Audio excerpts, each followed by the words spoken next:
Hello everyone, my name is Ben Obiak, and today I wanted to go over pacing. So pacing is when you're making your game and you're keeping track of how fast the player is able to get through the level. So you're editing and designing the puzzles and stuff in order to adjust how long it takes. So I built a level and I've made 3 variants of it. One that's empty, one that just has the base puzzles, and then one that has the full design to it. Currently we are in the base one. So this is just, it allows you to go from start to finish and complete it. So if I wanted to make a small level that is able to get through real fast, I can start with this. So if I go over here, I can look at all this. I come over here, I see the puzzle. So okay, and then I come over here and I got this thing right there. So now I need to figure out how to get across there because that's the end of the level. So I come over here, I can come back, and some players, of course, would go to the right side and come over here right off the bat. Come here, and I find a weapon. It's like, okay, so now I have a weapon. What do I use this for? Then you come across here, and up in here, and you find this window right here. So I shoot this, and the thing falls over, goes into place, and now I have a spot to get across. Once I get over here, it just ends. Alright, so that is the baseline. I've got a level that has start, finish, and it has the baseline idea of what's in here. So I go from there, and then I can go into the medium, which the medium is the baseline puzzle for the game. So I've got the locked door here. So it uses the same layout, but it takes that layout and it adds just a few little things in order to extend how long it takes the player to complete it. So if I wanted the game to actually add a bit more time, I can sit here and make it to where there's a few extra bits to the game.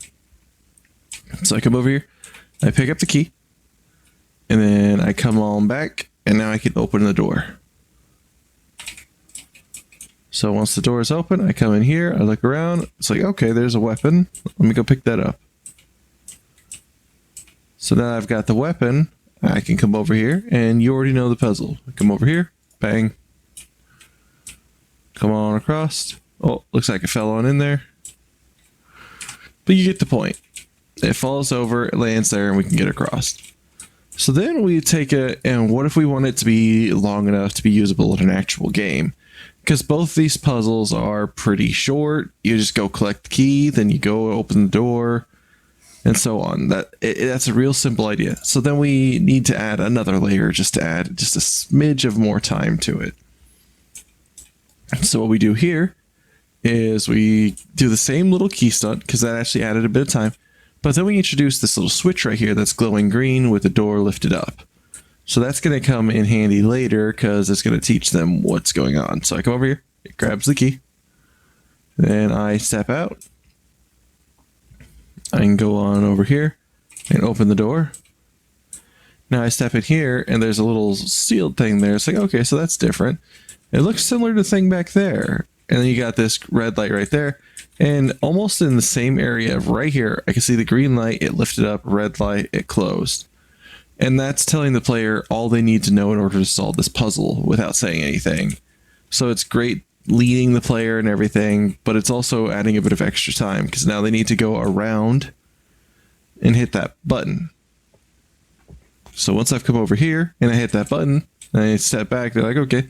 And then you'll notice that that was moving a little and it slowly slides on out of the way. There we go. So we come back over here now that we see that it's open and it's revealed the gun over here. So we come over, pick up the gun, and now we can complete the level. So all of that added together, each little layer of the level changes the entire pacing for the whole map. It can extend the game, make it much longer, make it much shorter. All really depends on how you go about using it. So that's just the simple idea that I wanted to talk about today is how important it is to do that. Because if you have a game that you're wanting to have be 20 hours long, you need to have these areas, and if you're wanting to have thousands of them, then it's okay to have them be just a few minutes, and then some reaching out to be much longer. if you're making a story-based game, it's important to look at these as, okay, so what ways can I make this much more difficult to get across? Like, I could take this and I could extend it further on down, make it go down a floor, and take these same puzzles and make the player have to solve them again. Like, I could take this puzzle and I could simply, to make it much harder, lift it up over here, and so when the player goes downstairs, there's a spot down here they can't get across, and they could shoot it and it would fall over and land into place. And that's how they would solve that next puzzle. And they've gone through all of these in order to learn how to do that. So yeah, those are just some simple ideas of how pacing works and what it looks like. So, because you need to make a game that's at least 2 hours long in things like Steam in order for it to not be refundable. So you also want to give the players enough content for it to be worthwhile for them to have and keep the game and want to support you.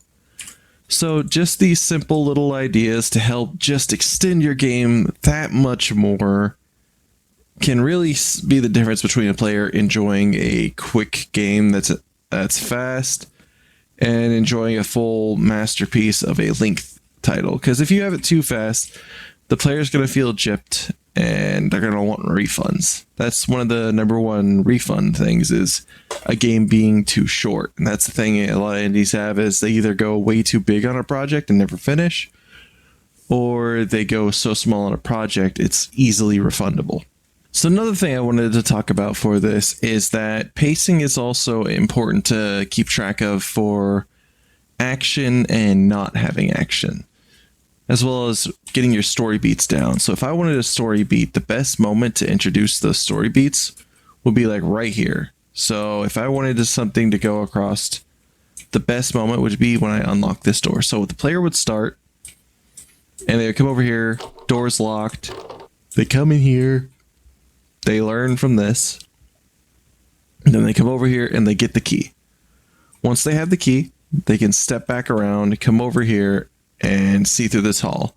And so the reason that this is the best moment to introduce some kind of story beat is when they come through here, they've explored everything through here. So when they open this up, they only have one spot to focus, and it's that window right there. So they could come in and start looking around right away, of course.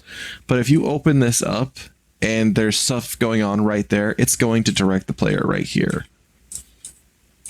So that's why it's extremely important to know and pay attention to these pacings, because the button's right there. If I had another character walk over and hit it and it let the player come over there and get the weapon, the character could also walk through that area and disappear.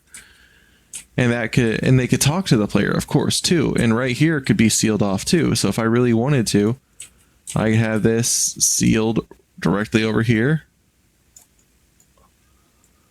on top of that. And so when the player is set free, when the NPC's over here talking, the player can't go anywhere, for one. And for two, when the NPC hits the button, the player is freed. They got the information from the story beat and they got out of their action without being too, mind captured. As long as it's short, the player's not going to mind, and it's going to really tell stories. This is stuff that's used in Dead Space, Half-Life, and a bunch of different other games. So as soon as they hit that button, both of these are lifted up, and then the AI character comes through here and gets out of the way. So yeah, that's how you can keep track of pacing for that as well, because you want those story beats to be noticed. If you just have them in action, to give example, if I were to have the action inside of this room and I had it a little bit larger, it'd be a lot harder. So the thing is that this entire area, it's fully linear. If I had the character in here and the action starts when I'm right here, the player might not be looking where you think they're looking. They might be looking over here. They might be looking around the room, seeing all the little detailed models in the area, and they might miss something. So when they get this key, then they come back around. Even this hallway right here, this could be a moment to introduce stuff. That's used in a lot of horror games for cheap jump scares. And it's because that's the moment that gets the player's attention, and there's nothing to notice other than that. So when we come over here, we open up that door, we step on through, we come in here, and then I like start looking around right here. I might come through here and like look over here because I have a model right here. And if there's something going on right here, they're not going to notice it. You don't know how the player is going to react. So giving them that exact moment, so when that door opens up, it plays directly in front of them. Of course, I would most likely want to turn the door around or just make it open in the opposite direction, which would just be simple taking this and adding a negative to it instead. So when the player steps through, and when the player comes over here and steps through, they open up the door, and then the AI is instantly going right there. You've created this frame for the player's sight to see right into there. And if they can't go through the door until it's mostly open, then they're stuck looking at this, like right there. And it's pointing out where we need to go. There's a slight glow of the button. Everything's directing the player's attention right there. So this allows you to add a few moments. And like I said, if it's sealed off, and this thing lasts for maybe a minute to 30 seconds, then this entire area adds 30 seconds of gameplay to this area.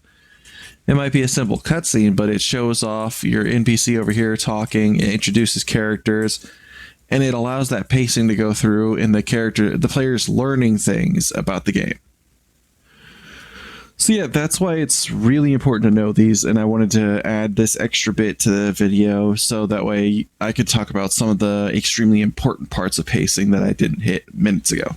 With that, I hope you all have a good day. I hope you enjoyed that and learned something from the video. If you did, please consider hitting the like button down below. If you want to see more videos like this, consider subscribing, and I hope you all have a good night and good luck game developing.